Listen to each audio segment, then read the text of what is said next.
தானியேல் 5ஆம் அதிகாரம்.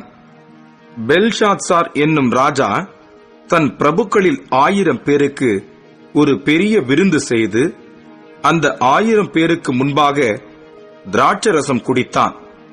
பெல்ஷாத்சார் திராட்சரசத்தை ருசித்துக் கொண்டிருக்கையில் அவன் தன் தகப்பனாகிய நேபுகாத் நேச்சார் எருசலேம் தேவாலயத்திலிருந்து கொண்டு வந்த பொன் வெள்ளி பாத்திரங்களில் ராஜாவாகிய தானும் தன் பிரபுக்களும் தன் மனைவிகளும் தன் வைப்பாட்டிகளும் குடிக்கிறதற்காக அவைகளை கொண்டு வரும்படி கட்டளையிட்டான். அப்பொழுது எருசலேமிலுள்ள தேவனுடைய வீடாகிய ஆலயத்திலிருந்து எடுக்கப்பட்ட பொற்பாத்திரங்களை கொண்டு வந்தார்கள். அவைகளில் ராஜாவும் அவனுடைய பிரபுக்களும் அவனுடைய மனைவிகளும் அவனுடைய வைப்பாட்டிகளும் குடித்தார்கள். அவர்கள் திராட்சரசம் குடித்து பொன்னும் வெள்ளியும் வெண்கலமும் இரும்பும் மரமும் கல்லுமாகிய தேவர்களை புகழ்ந்தார்கள். அந்நேரத்திலே மனுஷ கைவிரல்கள் தோன்றி விளக்குக்கு எதிராக ராஜ அரமனையின் சாந்து பூசப்பட்ட சுவரிலே எழுதிற்று. எழுதின அந்த கையுறுப்பை ராஜா கண்டான். அப்பொழுது ராஜாவின் முகம் வேறுபட்டது. அவனுடைய நினைவுகள் அவனை கலங்க பண்ணினது. அவனுடைய இடுப்பின் கட்டுகள் தளர்ந்தது. அவனுடைய முழங்கால்கள் ஒன்றோடொன்று மோதிக்கொண்டது. ராஜா உரத்த சத்தமிட்டு ஜோசியரையும் கல்தேயரையும் குறி சொல்லுகிறவர்களையும் உள்ளே அழைத்து வரும்படி சொன்னான். ராஜா பாபிலோன் ஞானிகளை நோக்கி, இந்த எழுத்தை வாசித்து இதன் அர்த்தத்தை எனக்கு வெளிப்படுத்துகிறவன் எவனோ அவன் இரத்தாம்பரமும் கழுத்திலே பொற்சரப்பணியும் தரிக்கப்பட்டு ராஜ்யத்திலே 3ஆம் அதிபதியாய் இருப்பான் என்று சொன்னான். அப்பொழுது ராஜாவின் ஞானிகள் எல்லாரும் வந்து சேர்ந்தார்கள். ஆனாலும் அவர்கள் அந்த எழுத்தை வாசிக்கவும் அதன் அர்த்தத்தை ராஜாவுக்கு தெரிவிக்கவும் கூடாதிருந்தது. அப்பொழுது ராஜாவாகிய பெல்ஷாத்சார் மிகவும் கலங்கினான். அவனுடைய முகம் வேறுபட்டது. அவனுடைய பிரபுக்கள் திகைத்தார்கள். ராஜாவும் அவனுடைய பிரபுக்களும் சொன்னவைகளை ராஜாத்தி கேள்விப்பட்டு விருந்து சாலைக்குள் பிரவேசித்தாள். அப்பொழுது ராஜாத்தி, ராஜாவே, நீர் என்றும் வாழ்க. உமது நினைவுகள் உம்மை கலங்க பண்ணவும் உமது முகம் வேறுபடவும் வேண்டியதில்லை. உம்முடைய ராஜ்யத்திலே ஒரு புருஷன் இருக்கிறான். அவனுக்குள் பரிசுத்த தேவர்களுடைய ஆவி இருக்கிறது. உம்முடைய பிதாவின் நாட்களில் வெளிச்சமும் விவேகமும் தேவர்களின் ஞானத்துக்கு ஒத்த ஞானமும் அவனிடத்தில் காணப்பட்டது. ஆகையால் உம்முடைய பிதாவாகிய நேபுகாத் நேச்சார் என்னும் ராஜாவானவர் அவனை சாஸ்திரிகளுக்கும் ஜோசியருக்கும் கல்தேயருக்கும் குறி சொல்லுகிறவர்களுக்கும் அதிபதியாக வைத்தார்.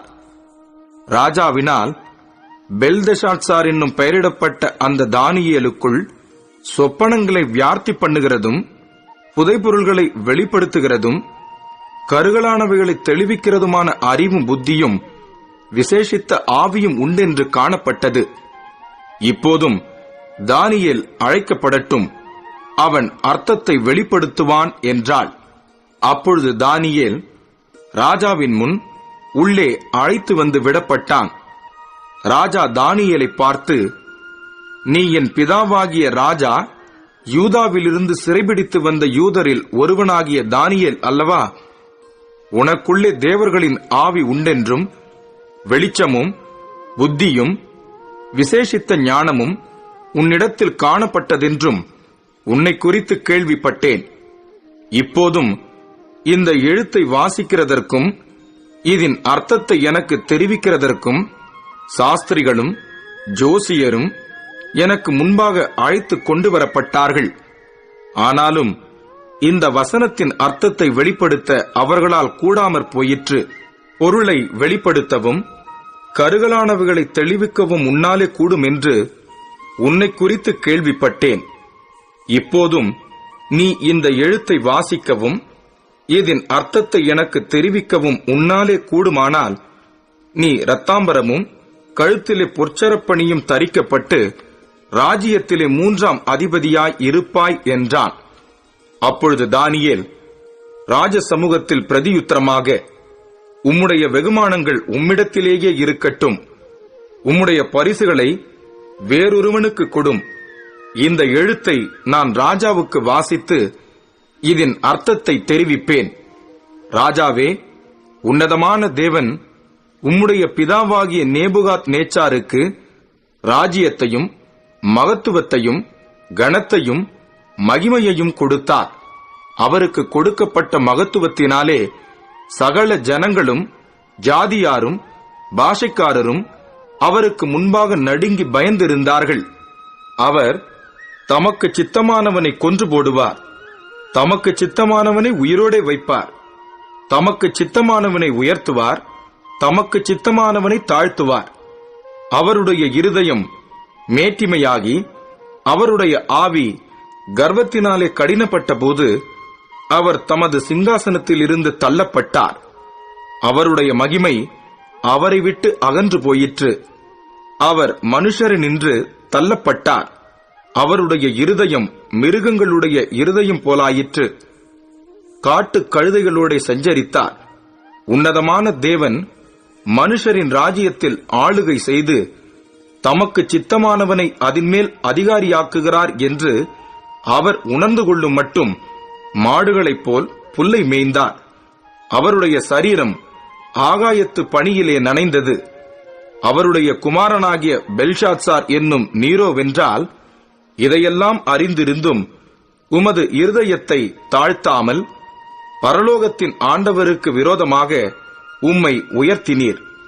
அவருடைய ஆலயத்தின் பாத்திரங்களை உமக்கு முன்பாக கொண்டு வந்தார்கள். நீரும் உம்முடைய பிரபுக்களும் உம்முடைய மனைவிகளும் உம்முடைய வைப்பாட்டிகளும் அவைகளில் திராட்சரசம் குடித்தீர்கள்.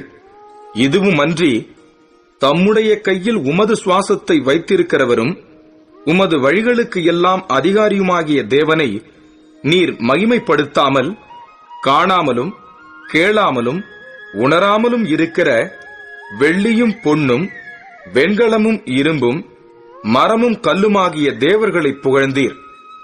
அப்பொழுது அந்த கையிருப்பு அவரால் அனுப்பப்பட்டு இந்த எழுத்து எழுதப்பட்டது. எழுதப்பட்ட எழுத்து என்னவென்றால், மெனே மெனே தெக்கேல் உப்பார்சீன் என்பதே.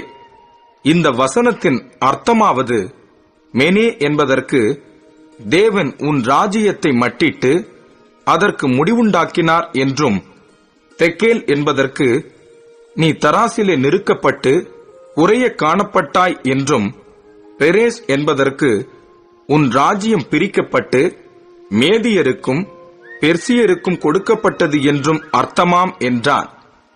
அப்பொழுது பெல்ஷாத்சார் தானியேலுக்கு இரத்தாம்பரத்தையும் அவனுடைய கழுத்தில் பொற்சரப்பணியையும் தரிப்பிக்கவும், ராஜ்யத்திலே அவன் 3ஆம் அதிகாரியாய் இருப்பவன் என்று அவனை குறித்து பறைமுறையிடவும் கட்டளையிட்டான்.